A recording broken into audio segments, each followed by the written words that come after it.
Halo teman-teman, welcome back to our YouTube channel.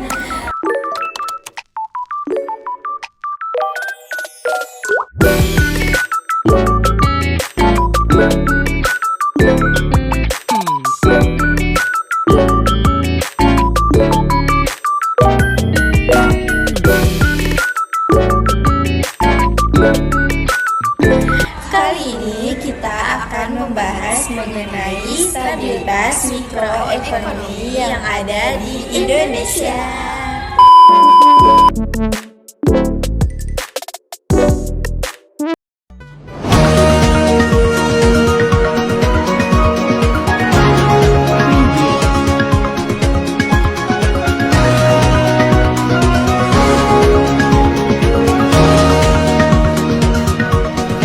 Pada 17 Desember 2025, Reuters melaporkan bahwa pemerintah Indonesia mengusulkan kenaikan upah minimum provinsi untuk tahun 2026 sebesar antara 5,3% hingga 7,3%, mempertimbangkan inflasi, pertumbuhan ekonomi, dan kontribusi pekerja terhadap pertumbuhan.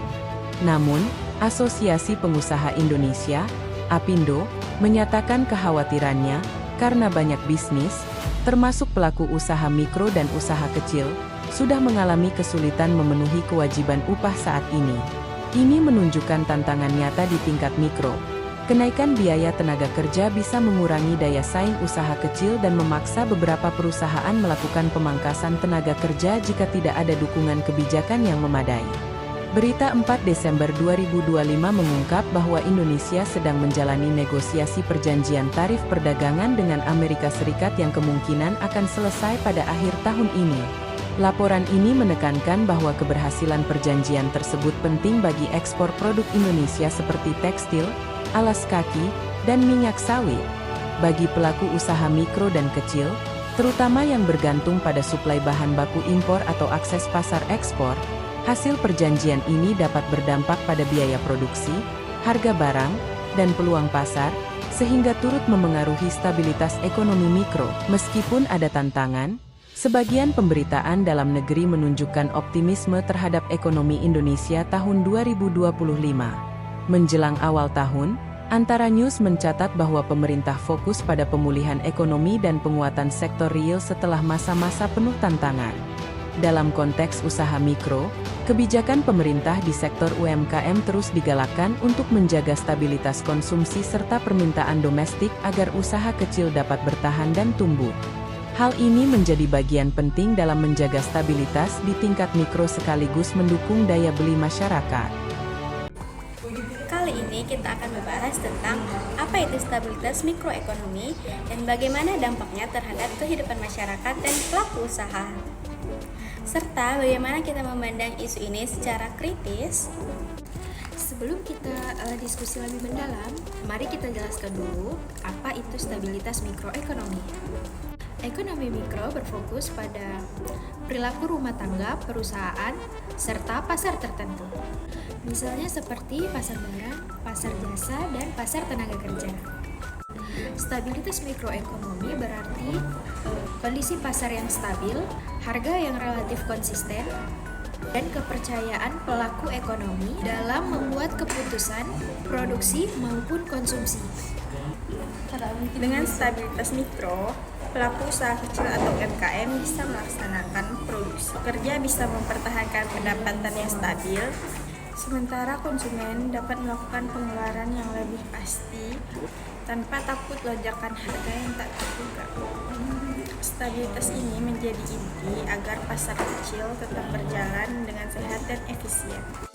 Stabilitas di level mikro ini sangat penting dalam mempengaruhi keputusan ekonomi rumah tangga dan bisnis.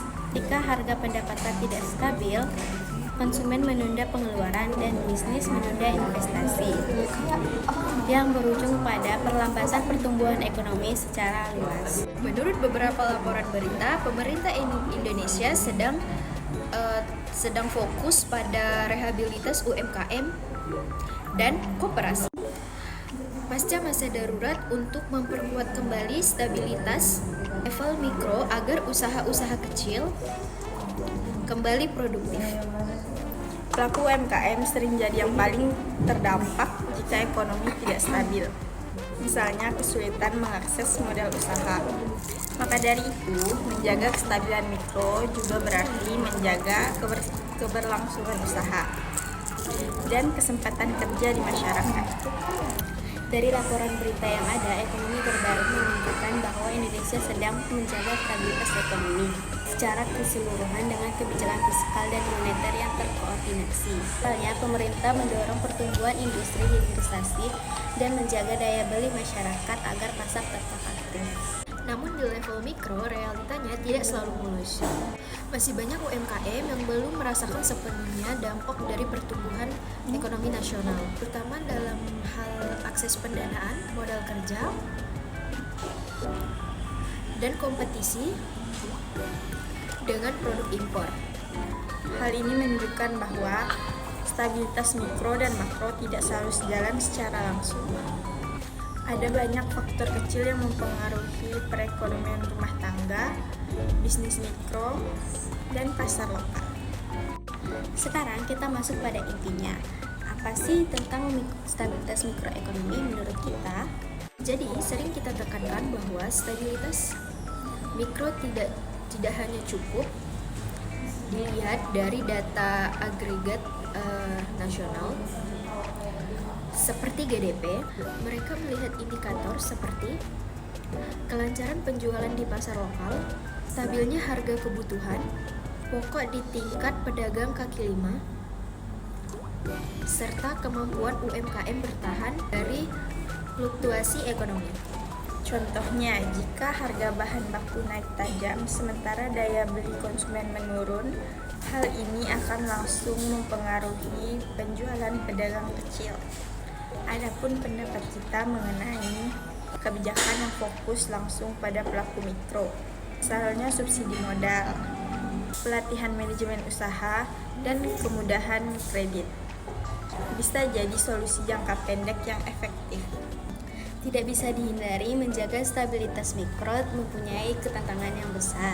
Pertama, ada volatilitas harga di pasar lokal, terutama pada bahan pokok yang sangat rawan fluktuatif jika pasokan terganggu. Yang kedua, UMKM sering mendapatkan kesulitan pembiayaan yang terjangkau akibat risiko kredit yang dianggap tinggi oleh bank. Yang ketiga, ada keterkaitan antara harga yang tidak stabil dan daya beli masyarakat. Ketika harga naik tanpa diimbangi pendapatan yang meningkat, konsumsi rumah tangga makin terbebani. Jadi kesimpulannya adalah stabilitas mikroekonomi yaitu merupakan landasan bagi perekonomian sehat dan inklusif. Jika pelaku usaha kecil kuat, maka perekonomian nasional bisa lebih bertahan dari guncangan global. Adapun beberapa hal yang kita rekomendasikan. Yang pertama, penguatan akses modal untuk kredit dan UMKM. Yang kedua, pemberdayaan pasar lokal melalui digitalisasi pendampingan usaha. Yang ketiga, pengawasan harga bahan pokok agar konsumen dan pelaku usaha tetap memiliki kepastian pasar. Dengan pendekatan yang komprehensif, tidak hanya kebijakan dari sisi makro, tapi juga dari intervensi mikro yang tepat. Stabilitas mikroekonomi dapat tercapai yang pada akhirnya berdampak pada kesejahteraan masyarakat luas.